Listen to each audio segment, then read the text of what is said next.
Hey, what's up, everybody? In my first post-COVID rant, I urge people to not panic, but to take the situation seriously. Obviously, that hasn't really happened. California is closing down again. Effective today, requiring all counties to close their indoor activities. With Florida recording more than 15,000 new cases on Sunday, the highest one-day total of any state since the outbreak began. That's right, we didn't do that. I'm not going to assign blame. This, America, this is a group project. It's just some people seem to be bringing us down intentionally. Crowded pool parties, alcohol flowing freely, barely a mask in sight. The so-called Pottahawk Piss-Up earns its name from the massive crowds day drinking and dancing. Pottahawk's always a great time. We come out with our buddies every year. The CDC is removing epidemic status from. How I view it is everyone's healthcare decisions are their own. There are studies that show the detriment on the other side of things to wearing the mask as well. So I think the bottom line is that the government is there to protect our rights. They're not there to tell us how to live our life and how to be healthy, basically. The people you saw in those clips are referred to as Karens. Karens existed before the pandemic. They're nothing new. Karen is actually a biblical term. It's what Adam called Eve when she wasn't around. You know, after she ate the apple. Oh, I can't eat the apple? We'll see about that. However, instances of Karen's encounters have increased exponentially as the pandemic grows. Oh, I have to wear a mask? We'll see about that. In fact, let's see a graph of cases. As you can see, the rise of Karens is proportional to the rise of cases. I did not get my teeth whitened to be forced to wear a mask. Jesus Christ. And what was a cute joke in the early days of the pandemic has now evolved. Oh, Lord. Oh, Lord. This fucking I Am Legend. That bitch You'll be forgiven if you mistook that scene for an advertisement for The Last of Us Part 2. Hey shoppers, let me know if I can help you find anything, and ma'am, could you please put on a mask? You cannot make people wear a mask. It's not our laws at all. This is just made up by Bill Gates and them, and by you wearing that. Seriously, think about it. You're breathing out your toxic air. Never mind. You're breathing in the same air. You're making your... You see, I'm always surprised when people don't do something as simple as wearing a mask in public to possibly prevent the spread of a deadly pandemic. But at the same time, I get it.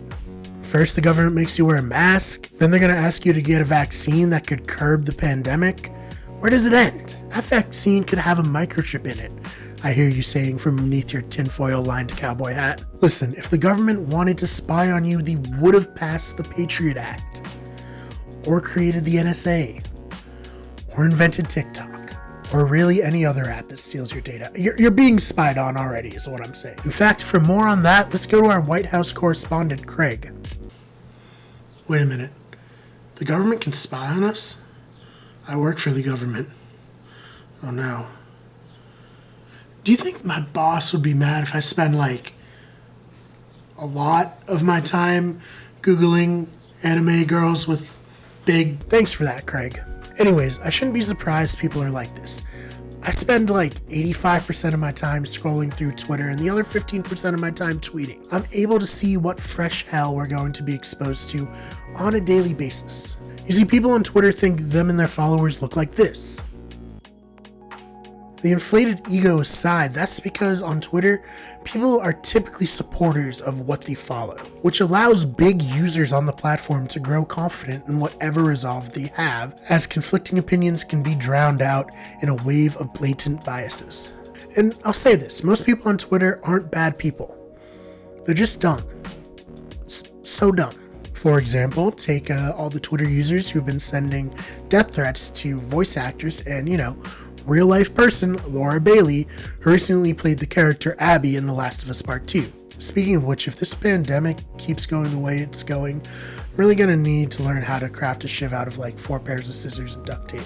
I won't spoil the game for those of you who haven't played it yet, but the character Abby does something crucial to the plot that some fans of the game really didn't like, while others recognize it's not really their story to tell, and they're just along for the narrative beats that Naughty Dog has laid out. But I think it goes without saying that threatening a real person for the actions of a fictional character within a video game is, hold on, I wrote it down. bad. And moreover than that, it's just a very Karen move. Today, it seems like if you want to voice an opinion on something like a video game, you can't say that you thought a game was just fine. You either have to love it and thus praise it for its bold creative choices, or you have to say it's absolute trash because the writers gave into SJWs or something. From wearing masks to liking video games, everything is filtered through this beautiful thing called groupthink. If your group says you can't wear masks, well, you can't be ostracized from your group, so you're gonna have to put yourself and everyone around you at risk. Or else you're a cuck. Like the original cuck. Probably shouldn't have made that joke. We're rolling with it. What I'm saying is everything has become so extreme. Camps have formed and it's exacerbated by social media. We're putting ourselves in these boxes where anyone outside of it is considered the enemy, which is especially poignant as one of the major themes of The Last of Us Part 2 is tribalism leads to cycles of violence that continue until everyone has paid the price for the perceived sins of those who came before. You know, something these lunatics sending death threats clearly didn't understand. These tribal lines have led to people acting stupidly. They lead to Karens having absolute public meltdowns in the middle of a grocery store because they can't be bothered to think of their neighbors and wear a goddamn mask. And side note, I just want to make it clear, Karen isn't a sexist term. There are male Karens, Karemens, if you like this guy. We are 6 feet away from you. You're harassing me. I'm not harassing you. You are infecting us. Threatened. You're coming close to me. You're coming close to me. Back off! Threaten me again! Back the off, put your phone down. Tribalism kills a lot of people in The Last of Us, and it's gonna kill a lot of us in real life if we can't find more common ground. And yes, things are looking bad right now. But I have to believe eventually we will come together, or else we'll let a deadly virus rampage through our population, killing some of us while only the strong survive. That sounds like a goddamn nightmare. Or a Nazi scientist's wet dream. Either way, I want no part of it.